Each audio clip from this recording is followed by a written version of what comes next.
What if I told you that a Republican just flipped a seat in Anchorage that Kamala Harris won by 8 points, with labor unions and Teamsters endorsing the Republican candidate for the first time since FDR? That the Cook Political report now shows Republicans within striking distance of the House majority, with only 14 toss-up seats separating them from total control. And that President Trump just torched Marjorie Taylor Greene on Truth Social, calling her a traitor, while his endorsed replacement won the seat in a landslide. Stick around, because what happened next will blow your mind. Something is happening across America right now that the legacy media is desperately trying to hide from you. While they spin their doom and gloom narratives about Trump's declining popularity and the coming blue wave that is going to sweep the Democrats back into power, something very different is happening on the ground, in the real world, where real voters are casting real ballots in real elections. And the results are telling a story that nobody in Washington is ready to admit out loud. Race by race, district by district, seat by seat, Republicans are flipping territory that was never supposed to flip. Seats that Democrats considered permanently, irreversibly, generationally theirs are turning red. And they are turning red in places and with demographics that should have every Democrat strategist in the country updating their resume. If you believe that the political realignment is real, that special elections are proving it in real time, and that the midterms are shaping up to be far more favorable for Republicans than anything the mainstream media is willing to tell you, smash that like button right now. Every click helps us get the truth out to the millions of Americans who are being deliberately fed a false narrative about where this country is actually headed. Because by the end of this video, you will understand exactly how a Republican just flipped a Kamala +8 seat in Alaska with labor union endorsements, what the Cook Political report numbers actually show heading into November, while President Trump's approval ratings are defying every historical pattern for a second-term president heading into midterms, what Trump's scorched earth Truth Social post about Marjorie Taylor Greene reveals about how he is managing the Republican Party, and why the combination of special election wins, poll numbers, and the pending Voting Rights Act decision is setting up a midterm result that could be genuinely historic. Now let me start with the Anchorage flip, because this single race tells you more about the state of American politics right now than any poll or pundit prediction ever could. In Midtown District 4 of the Anchorage Assembly, Republican Dave Donley just flipped a Democrat-held seat. Now that alone would be noteworthy. Anytime a Republican takes a seat from a Democrat in a contested election, it matters. But the details of this race are what make it extraordinary. This was a district that Kamala Harris won by 8 points in 2024. 8 points. In a state that Trump carried by 13. This was supposed to be the blue enclave inside red Alaska. The one district that Democrats could point to and say, see, even in Alaska, there are places where our message resonates. This was their beachhead, their proof of concept that Alaska could be competitive for Democrats in the midterms. And a Republican just took it from them. Dave Donley is a known quantity in Alaskan politics. A former state legislator, a 9-year school board member. He ran on the issues that actually affect the daily lives of the people in his district. Safer neighborhoods, better schools, smarter city services, bread and butter issues. The things that every family cares about regardless of party affiliation. The things that Democrats have proven over and over again that they simply cannot deliver. The seat had been held by Democrat Felix Rivera since 2017. Rivera was a radical progressive who barely survived a recall effort in 2021. He was so far out of step with his constituents that they literally tried to remove him from office. He survived only because recall thresholds are deliberately high. And when term limits finally forced him out, Donley stepped in and the voters made the choice that the recall had failed to deliver. They chose the Republican. But here is the detail that should send shockwaves through the Democrat National Committee. Who endorsed the Republican candidate? Labor unions and Teamsters. Labor unions endorsed a Republican over a Democrat in a working-class district. For the first time since FDR built the New Deal coalition, organized labor is actively defecting from the Democrat Party and throwing its institutional weight behind Republican candidates. This is not an endorsement from a conservative business group. This is not the Chamber of Commerce. This is the Teamsters, the labor unions. the organizations that have been the backbone of the Democrat electoral machine for 90 years, and they endorsed the Republican. Now, let me explain why this is so significant for the midterms. Because the labor defection is not an Anchorage story. It is a national story, and it is potentially the single most consequential demographic shift heading into November. We first saw this shift in 2016. When voters went to Hillary Clinton's website, they saw tabs for Black issues, tabs for Latino issues, tabs for women's issues, tabs for LGBT issues. There was not a single tab for working class issues, not one.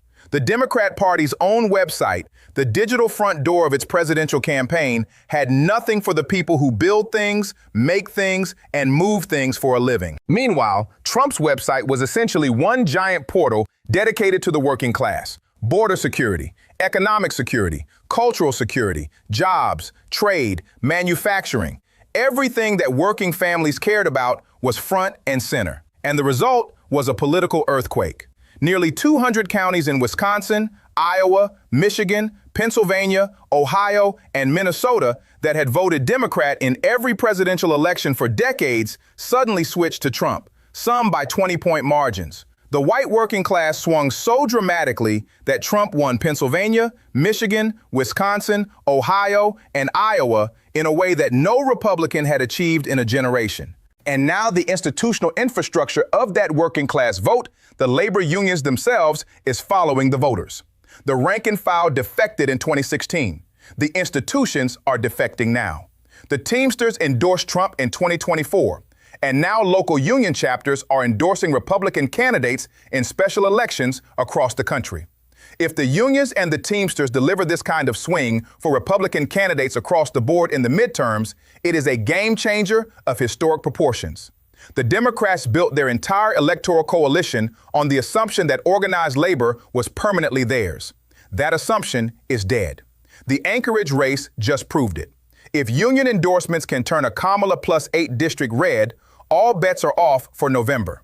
Now let me show you where the House race stands, because the Cook Political Report numbers paint a picture that is far more competitive than anything the mainstream media is telling you. Cook's latest analysis shows Democrats with a solid 213 seats and Republicans at 208, with just 14 seats classified as toss-ups. 14.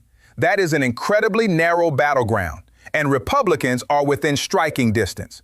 Those numbers are consistent with election analyst Seth Keshel's projections.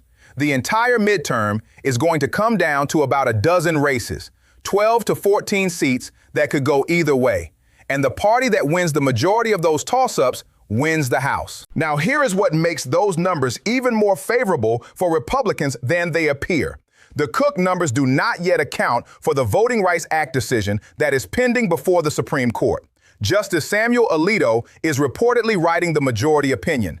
And when that decision comes down, the racially gerrymandered districts that were deliberately drawn inside solid red states to guarantee Democrat seats are going to be struck down as unconstitutional. Politico has projected that the GOP could pick up as many as 19 seats from VRA redistricting. Even conservative estimates put the number at 12 to 14.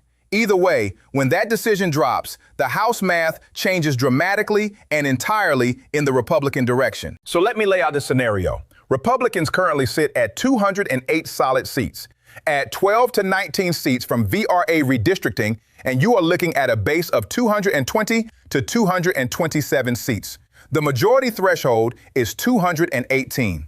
Republicans could be sitting comfortably above the majority line before a single toss-up race is decided. And even without the VRA decision, Republicans are super competitive. 208 seats with 14 toss-ups means they need to win 10 of 14 to hold the majority.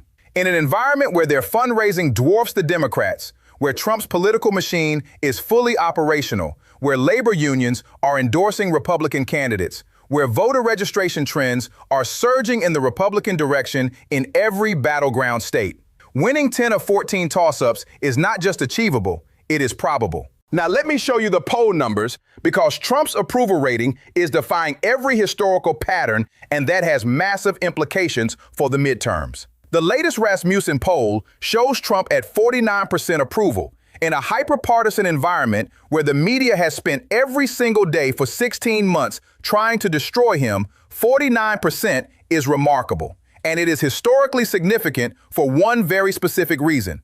Presidential approval ratings are one of the most consistent predictive indicators for midterm results.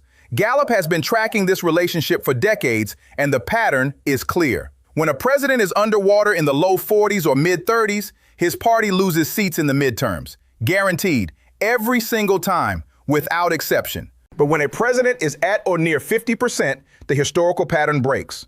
The pendulum swing diminishes. The out party's advantage shrinks, and the possibility of the president's party holding or even gaining seats becomes real. Trump is at 49%. He is essentially at the threshold where history says the normal midterm penalty does not apply.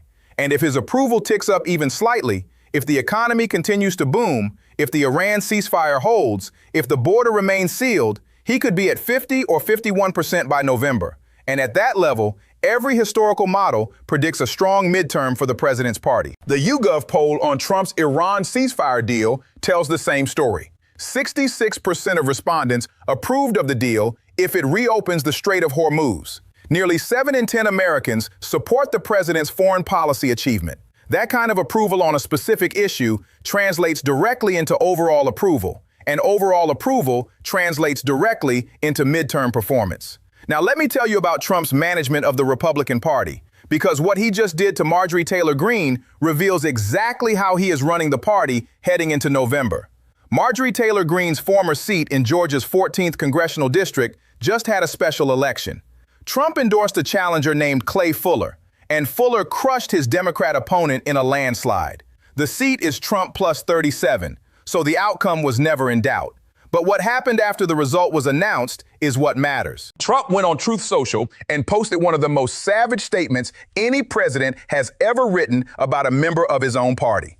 He called her Marjorie Traitor Brown, noting that Greene turns to Brown under stress. He said her seat has been taken over by a wonderful and talented man who won convincingly. He celebrated the victory as a large improvement over what he called her deranged predecessor, and he noted the stench she left behind. That is not a policy disagreement. That is a political execution, public, deliberate, designed to be seen by every Republican in the country. And the message is the same message that was sent in Indiana when 6 state senators were wiped out. The same message that was sent in Kentucky when Thomas Massie was crushed. The same message that has been sent in every primary where a Republican who crossed Trump faced the voters. You are either on the team or you are not. And if you are not, the president will not just depose you, he will destroy your political reputation on the way out. He will make an example of you. He will ensure that every other Republican politician in the country sees exactly what happens to people who betray the movement. Is it ruthless? Yes. Is it effective? Look at the results. 37-0 in one night. 6 of 8 Indiana traitors wiped out. Thomas Massie crushed. Bill Cassidy finished 3rd in his own primary. Liz Cheney destroyed by 40 points. Every single Republican who positioned themselves against Trump has been eliminated. Every one. And now Marjorie Taylor Greene has been publicly humiliated on the president's own social media platform while her replacement was celebrated. That is how you run a political party. Not with gentle suggestions and polite disagreements, with accountability, with consequences, with the understanding that every member of the team has a role and that the team does not tolerate sabotage. Now let me bring all the special election results together, because the pattern they reveal is the most important political story heading into November. The Anchorage flip in a Kamala plus 8 district, the Georgia 14th landslide, the Prince William County flip in Virginia, where Republican Jeanine LaCroix took a seat that Democrats had held for 38 years, the Royal Palm Beach Village Council flip in Florida, right in Trump's backyard. Race after race after race. Republicans are winning in places they are not supposed to win. With demographics they are not supposed to win. And by margins that defy every conventional model. Since November 2024, Republicans have won just over 50% of all special elections. Now that might sound modest until you understand the historical context. The party that wins the White House almost always suffers in special elections during the period after their victory. It is called the refractory period. The voters who won the White House are satisfied. They return to their normal lives. They poured their time and energy into the presidential race, and now they take a break. Meanwhile, the voters who lost the White House treat every subsequent election as an existential crisis. The midterms, the special elections, the local races. Every one of them becomes a chance to redeem the loss. So they show up in disproportionate numbers. They volunteer, they donate, they knock on doors. And that asymmetry creates the pendulum swing that historically punishes the party in power. That is not happening.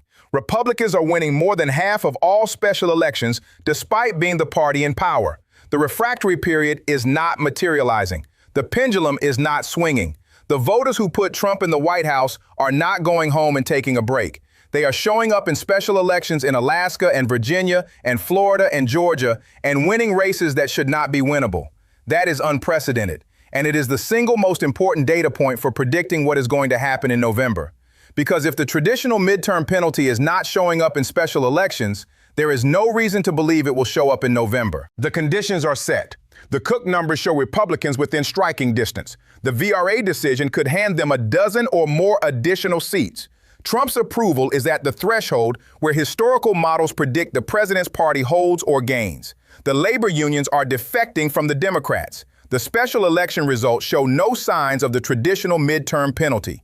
The fundraising advantage is massive, and President Trump is prepared to pump hundreds of millions of dollars into the dozen or so races that will determine the majority. Elon Musk is adding his millions. The Teamsters are adding theirs. The economy is booming. The border is sealed. There is peace in the Middle East. Energy is flowing. Oil is flowing. And the American people, by every measurable indicator, are rewarding the results with their votes. The midterms are going to come down to a handful of races, a dozen seats, maybe fewer. And in those races, every structural advantage belongs to the Republicans. More money, better candidates, a more popular president, a more energized base, a more favorable map, and the institutional defection of organized labor from the Democrat coalition. All bets are off for November. The rules that have governed midterm elections for a century may not apply this time. And if they do not apply, if the Republicans hold or gain seats, it will be only the fourth time in 100 years that the party in power has defied the midterm curse. The legacy media will never tell you this story. They will keep selling the blue wave narrative until the votes are counted and the wave does not materialize. They will keep citing polls designed to demoralize Republican voters. They will keep ignoring special election results that contradict their narrative. And they will keep pretending that the political realignment sweeping this country is not happening. But it is happening. Race by race, seat by seat, district by district, union endorsement by union endorsement. The evidence is everywhere for anyone willing to look. And on election night in November, the evidence will be undeniable. Don't stop here. The special elections keep producing shocking results, and the VRA decision could drop at any moment. Click on the next video and join us as we continue to cover every flip, every poll, every map, and every development heading into the most consequential midterm election of our lifetime.